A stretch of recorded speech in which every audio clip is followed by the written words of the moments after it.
Hello everyone, Dave here, and welcome to another one of my videos. In today's fitness video, we're going to be looking at some core exercises for the upper, the middle, and the lower core, as well as the sides and a bit of the back as well. Because the core area is not just your abdominal muscles here, but it's your side muscles that run here, and also your back muscles here. Anything around this center, basically. We always focus, if you do focus on our stomach, here, rather than the sides and the back. So hopefully these exercises will do you some good. I'll do some tips of what works best for me, but as always, find out what works best for you. So to begin with, the basic crunch. So we need to begin with our feet planted on the floor and have ourselves laying back. Now, what I see a lot of people do is have their hands behind the head as they do the crunch, lifting their shoulders up, or on the front of the temple. Now, the downside of this is you're going to use your arms when you get tired to hold yourself up, and having it behind the head can obviously cause some damage to the neck. On the front of the temple, your arms may start doing this, and then you're using your arms to help you up. I find the best way is either to have your hands straight out in front on your legs, so therefore you're not utilising them, and make sure you get that full range of movement from your chin to your chest, up, down, chin to your chest, up, down. Or hands across the body, like you give yourself a cuddle, up, down.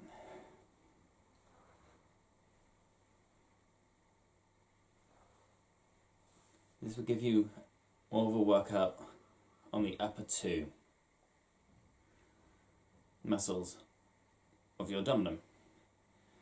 For the middle one, it's sit-ups. Everyone knows sit-ups. Once again, you'll have people with their hands up here, behind the head. Once again, it's the same issue. Once you start getting tired, you find a lot of people doing this, which negates the abdominal muscles with hoiking ourselves up. Once again, I find that either straight arms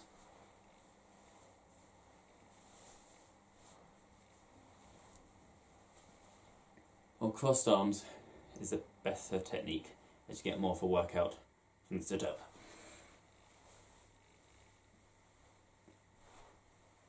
The hard thing that you may notice is keeping these feet on the ground. Occasionally you may see that is bad technique and will put pressure on your lower back where you don't want it. By keeping the feet planted as much as possible, you reduce the pressure on your lower back. So that's the upper and middle muscles. Now for the lower ones. Lay flat, if needs be, hands underneath your back to help your back keep in its natural position. Leg raises. Bring your legs off the floor, hold them there. Bring them up to 45 degrees, and then back down. Hold, up, and down. Anything above 45 degrees like this, you're not getting a workout. You can hold this position quite easily for many, many hours.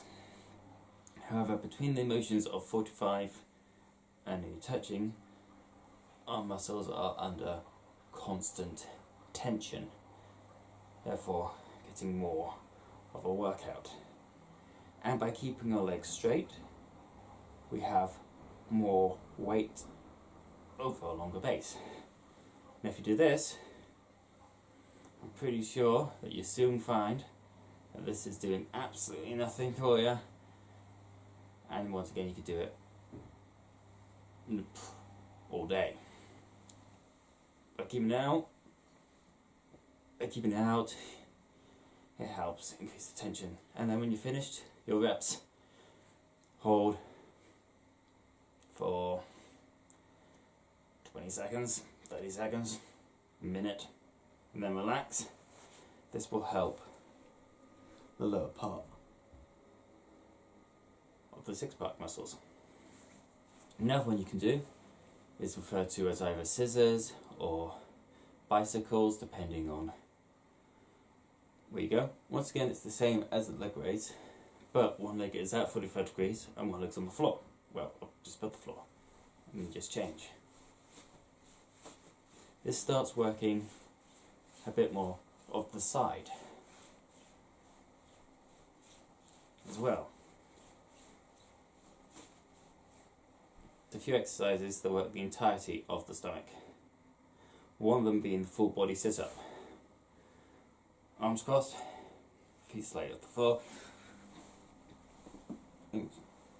By bringing your knees up to your chest, you're doing two kinds of squats. You've also got the V-sit, where you hold yourself in this V position. You may feel this start to hurt in your hips. That's perfectly normal. Now onto the side muscles. Love handles, which aren't exactly handles, that actually muscles that run like 5 fingers along your side. We have this, it's called a side plank. We're resting on our elbow, keeping our body in line with our feet, which are flat. We're using this muscle to keep ourselves up. You can either have your hand here or here. If you have your hand here and you get good at balancing, you can use it to just round and then back up, giving the side muscle a lot more of a workout.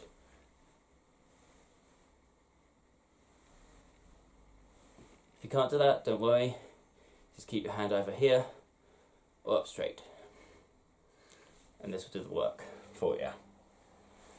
And the same the other side.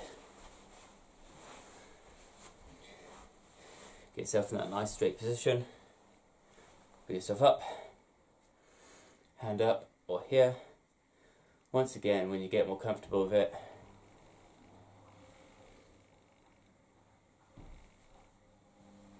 use the twist to get a bit more of a workout.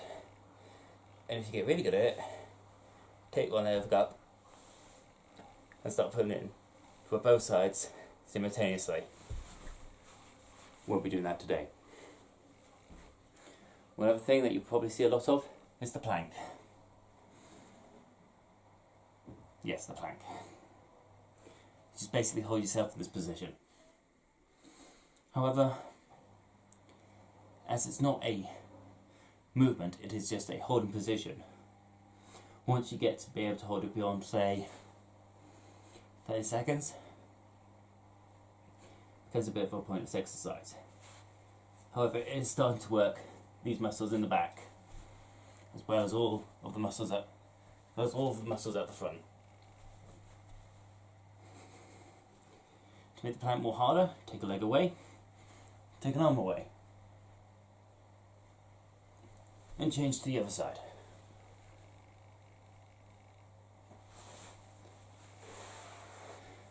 As that will involve balance. Final exercise I'm going to show you today is one for the lower back, part of our core.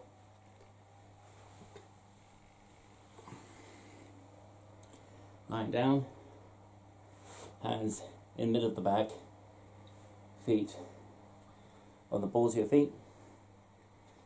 Gently, and I mean gently, lift your body up.